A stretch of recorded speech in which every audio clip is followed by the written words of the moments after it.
Papon out, নতুন ক্রীড়ামন্ত্রী হলেন আসিফ মাহমুদ। পুরনো মন্ত্রিসভা ভেঙে দিয়ে নতুন করে অন্তর্বর্তীকালীন সরকারের মন্ত্রিসভা গঠন করা হয়েছে, যেখানে যুব ও ক্রীড়া বিষয়ক মন্ত্রণালয়ের দায়িত্ব পেয়েছেন বৈষম্য বিরোধী ছাত্র আন্দোলনের অন্যতম সমন্বয়ক আসিফ মাহমুদ সজীব ভুঁইয়া। শুক্রবার মন্ত্রিপরিষদ বিভাগের এক প্রজ্ঞাপনে এই তথ্য জানানো হয়। বৈষম্য বিরোধী ছাত্র আন্দোলনের শুরু থেকেই বেশ সোচ্চার ছিলেন আসিফ মাহমুদ। সামাজিক যোগাযোগ মাধ্যমেও সরব ছিলেন তিনি।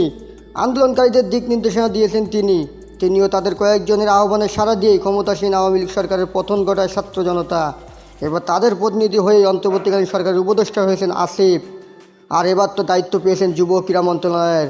এর আগে এই মন্ত্রণালয়ের দায়িত্বে ছিলেন বিসিবি প্রধান নাজমুল হাসান পাপনের কাঁধে। তবে সেই দায়িত্ব মাত্র 7 মাসে ব্যবধানে হারাতে হচ্ছে তাকে। সেখানে এবার দেখা যাবে আসিফকে। তার অধীনেই পরিচালিত হবে বাংলাদেশের ক্রীড়াঙ্গন। বিসিবির সভাপতি নাজমুল হাসান পাপন ও বাফুফের সভাপতি কাজী সালাউদ্দিনকে কাজ করতে হবে আসিফের নেতৃত্বাধীন বোর্ডেই। আসিফ মাহমুদের বাড়ি কুমিল্লার মুরাদনগর উপজেলার অকুপুর গ্রামে। তার বাবার নাম মোহাম্মদ বিল্লাল হোসেন, মাতার নাম রোকসানা বেগম। আদমজী ক্যান্টনমেন্ট কলেজের সাবেক শিক্ষার্থী ও কলেজ টিএসসি বিএনসি ক্লাবের পল্টন সার্জেন্ট ছিলেন তিনি। আসিফ ঢাকা বিশ্ববিদ্যালয়ের ভাষাবিজ্ঞান বিভাগের 17-18 বছরের শিক্ষার্থী।